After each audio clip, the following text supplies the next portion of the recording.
Hi guys, and welcome to the Rose Enthusiast garden. In today's episode I want to do an unboxing with you for some roses that I ordered from Rose Paradise. This video will be very useful for those of you who are thinking to order bare root roses.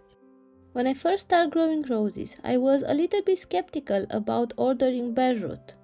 I wasn't sure how they were gonna survive and how they would grow. But after placing my first order and receiving my roses, I was well impressed by all the advantages of bare root.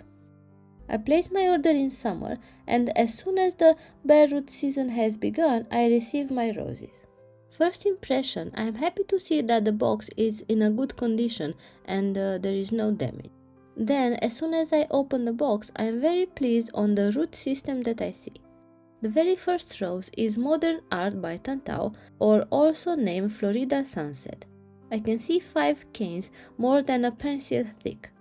This rose is a deep pink in the middle and light pink outer petals and a mild fragrance. The second rose is Princess Charline de Monaco by Mayat. I had to order this rose after hearing so many good things about it in the last year on Lean Green Finger channel and more recently from a guy at Fragrant Roses. It has 3 canes, one of them very nice and thick, and I cannot wait to see how this rose is performing in my garden. The third rose is Bouquet Parfait by Louise Lenz. I saw this rose at Theodora the Flower Lady and I was so impressed on how it looks and how full of flower it is. Each bunch is a perfect bouquet. I'm well pleased on how this bare root is looking. It has many canes and a good root system. The next rose is Parfum d'Orléans. I chose this one for the strong fragrance and I also like very much the colors. It's a blend of oranges and pinks. The next rose that I'm picking up from the pile is Mary Ann by Tantau. Again, another blend of pink and oranges. Look at this rose, how big it is. I'm very well pleased. Next is Caramel Antique by Cordes. It's a honey yellow to apricot with pink blushes toward the center. It has a mild sweet fragrance. Next rose is Apricot Sky by Enrico Barni from Italy. This is a climbing rose that can reach up to 3 meters. As the name suggests, it's a blend of apricot colors and it has a moderate fragrance. From the second bundle, the first rose is Domaine de Chantilly by Delbar. I picked this one up because of the strong fragrance and it also has nice colors, a blend of yellow and apricot. This next one is Vuvuzela Gold. This is a florist rose and I expect to be one with very long-lasting petals. From what I understood, the fragrance is very mild, but considering this is a florist rose, I am happy that it even has a fragrance. The next rose is Pashima or Pompon Veranda by Cordes. It's similar in growth habit with Joie de Vivre or Cream Veranda, and the flowers look like Eden Rose. I'm looking forward to see this one next year. I will plant it in a pot because it only reaches about 50 centimeters.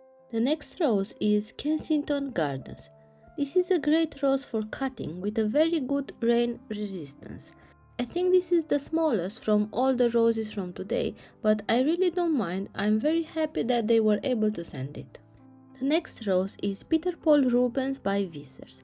This rose has a strong fragrance and has beautiful cupped flowers in shades of pink and apricot. I think I ordered all roses in pink apricot colors from their website. The next one is Rose de Tolbiac. This is the one that started my order with this company. I wanted so much to get this rose, but I couldn't find it here in the UK. I was thinking to get this rose to replace my generous gardener in the corner next to the deck.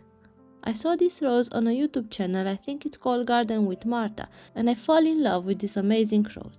It's a climber by Cordes with a very romantic look. Next rose is the Impressionist. This is another climbing rose. Depending on the age of the bloom, expect to see a wide range of colors such as apricot, salmon, creamy pink, peach, coral, red and gold, so I'm very looking forward to see this one in flower in my garden. And the last rose for today is Pope John Paul II. I'm not a big fan of white roses, but I picked this one up for the fragrance. It has a very strong citrus fragrance and I cannot wait to smell this rose.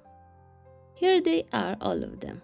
Some are bigger, some smaller, but I think this also depends on the rose variety. I'm so pleased they were able to send all my orders. I went back and forth changing my mind and amending my orders, and the communication was great with them and they were very responsive to all my requests. Honestly, I have no complaints. I also received an email when the roses were sent to me. I'm happy with my findings and I will order from them again anytime. I placed about 3 orders. I was very excited about all those rare varieties that I cannot find so easy here in the UK. I placed all my roses in a bucket of water and I planted them in the next few days. It wasn't an easy job. I was racing to get them done because I knew the weather will get very cold and we will have the very first frost and snow for the season. I wanted to have them safe into the ground. A few I planted in pots and a few in the garden. Me and my dog Dolly, we were both full of mud, but that job is done now and I'm looking forward to see them next year. Please subscribe if you want to see updates. I will share how they will be growing in the future. If you have any questions or suggestions for a video, please let me know in the comments below. And if you want to see which are my top 10 favorite roses for this year, you can click here to see the next episode. Until next time, take care, bye!